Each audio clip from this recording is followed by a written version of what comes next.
Once again correlating the aftermath of the Bondi Beach shooting with the massacre that occurred in 1996 at Port Arthur is the notion of transparency, accountability by the government and the powers that be, of course, is a major factor. And when there's a failure to provide an in-depth, objective, balanced and openly transparent investigation into a major incident, such as the Port Arthur Massacre and the Bondi Beach shooting, what you then get is an aversion to providing that transparency and information to the general public, despite their strident calls for that. So in both cases, but certainly in the case of the Port Arthur Massacre, information is not provided by the government. We are not privy to the information and the detail that we need that would stem from a coronial inquest or a royal commission, and even in the case of Port Arthur, an open trial.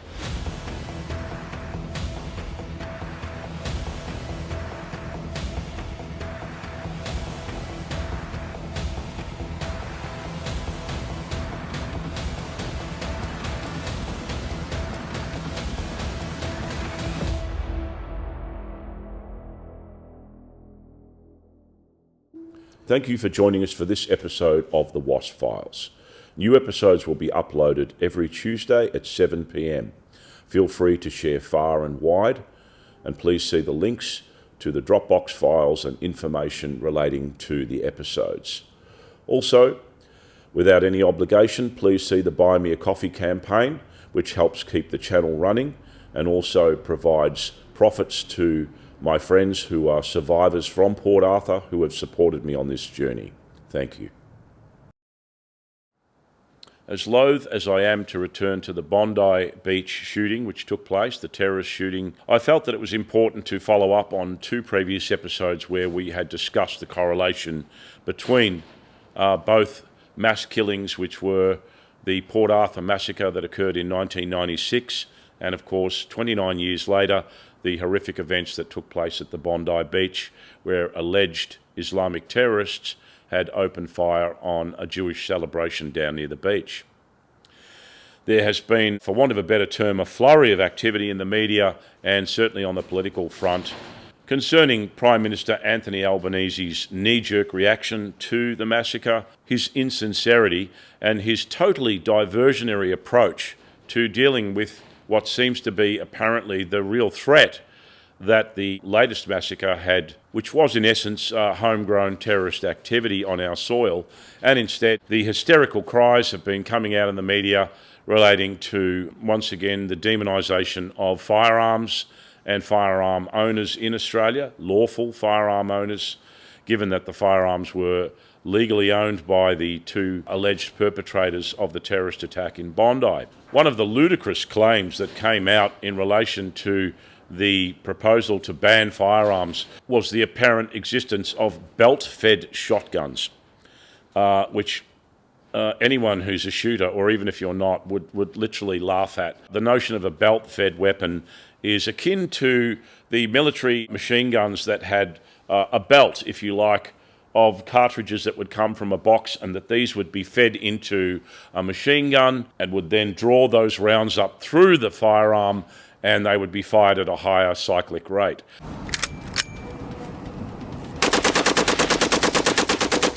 There is no such thing as a belt-fed shotgun. Shotguns can be fed from a tubular magazine beneath the barrel, or in some cases from an external box magazine, but it just goes to show how ill-informed, uneducated and ignorant a lot of politicians are in relation to the type of firearms that are available to the civilian market. Certainly, belt-fed shotguns do not exist anywhere in the world unless there's some kind of homemade variety. So the hysterical cries have just been resoundingly kicked to the curb by people in the know. It has been heartening to see that not only politicians but also the media are not so quick to demonise the law-abiding shooters or firearms as being the cause of the Bondi incident, but are holding a candle to the feet of Prime Minister Anthony Albanese in relation to his total evasion and ignorance of what appears to be a very obvious and direct threat. Now, once again, I've had a lot of people that already are suggesting that the Bondi Beach shooting attack was a false flag. And even though I've been at pains to say it is too early, I do, however, applaud the fact that at least Australians are starting to question from the word go, not so readily accepting what the media and the government tells them. I have to say that that is heartening. It means that we're a little more savvy in relation to the media and the government, and that we are asking questions. And once again, I have no problem with people asking questions. If some people want to go out on a limb and say that they believe that it was a Mossad operation, then that is their right. I say once again, I think it's too early. We still need to get all the facts. Now it looks like we do have a Royal Commission, and already there were attempts by the government to make that a bit of a whitewash as well. But thanks to a lot of the scrutiny, some of this is also coming from the United States and England, who are saying that they're very concerned about the way in which this Royal Commission will be conducted. Obviously, the criticism is that the government is basically investigating the government, and that they're appointing people that will not give an objective, balanced and in-depth analysis of the Bondi Beach shooting incident, and instead try to cover it up and, of course, avoid questions that need to be asked about ASIO's pre-knowledge of one of the shooters, and also the failure in relation to providing firearms licences to the father, who then was able to procure firearms which were then used during the attack. Once again, there's been hysterical cries from the usual anti-gun proponents, such as David Shoebridge of the Greens, and certainly Roland Brown, saying, totally ignoring the notion that a homegrown domestic terrorism is the main issue here, and talking about the fear that they have that there are Australian gun owners that have vast collections of firearms in the suburbs, 200-300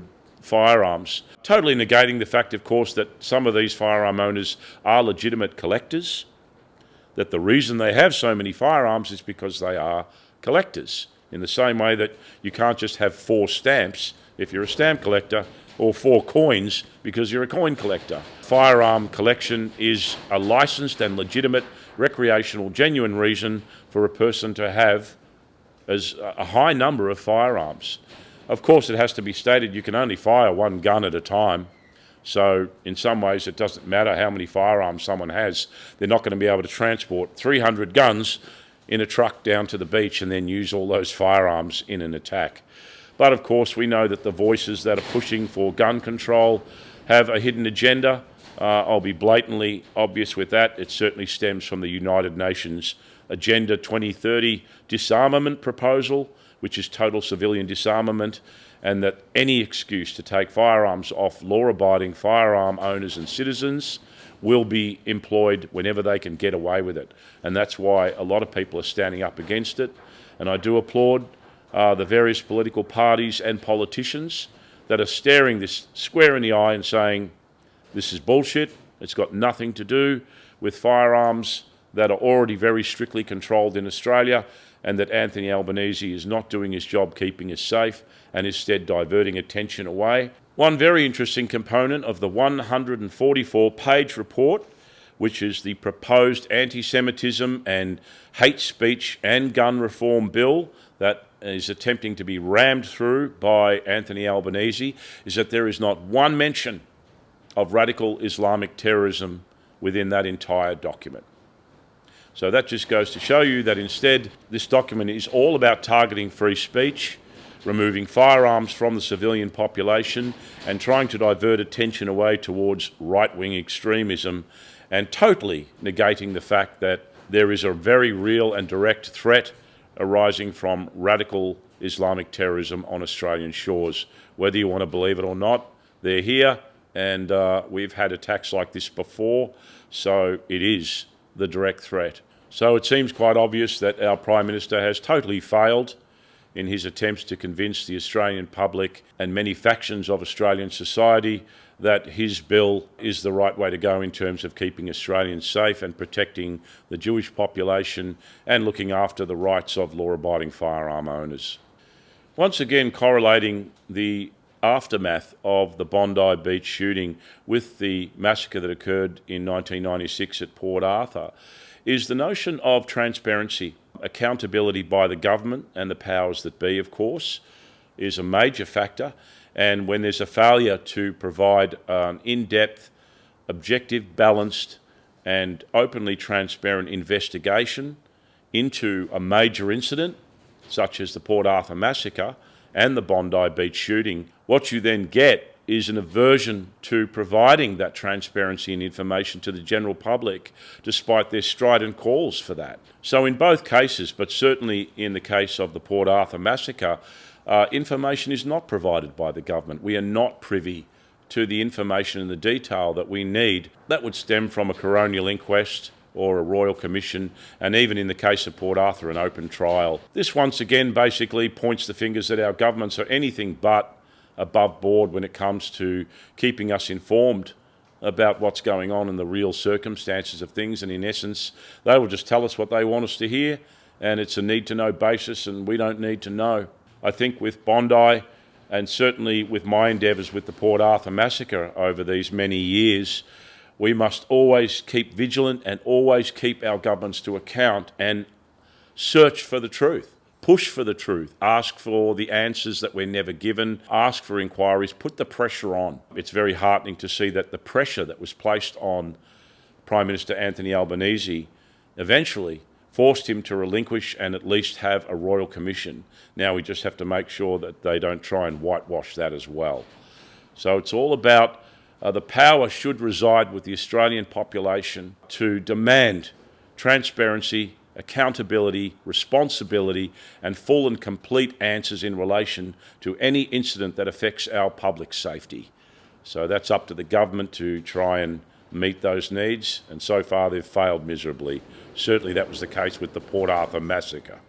Senator Pauline Hanson from One Nation had obtained figures from our National Intelligence Agency, ASIO, that there were 18,000 immigrants currently in our nation as we speak who are all on an ASIO watch list. We also, interestingly, have had an ex-ASIO officer come out, a whistleblower, who has stated that Naveed Akram was on the ASIO watch list for years, as opposed to the 6 months that were initially reported. So if you think your government has your best interests at heart in regards to our national security and your safety, think again. Thank you for joining us for this episode of the Wasp Files. New episodes will be uploaded every Tuesday at 7 p.m. Feel free to share far and wide, and please see the links to the Dropbox files and information relating to the episodes. Also, without any obligation, please see the Buy Me a Coffee campaign, which helps keep the channel running and also provides profits to my friends who are survivors from Port Arthur who have supported me on this journey. Thank you.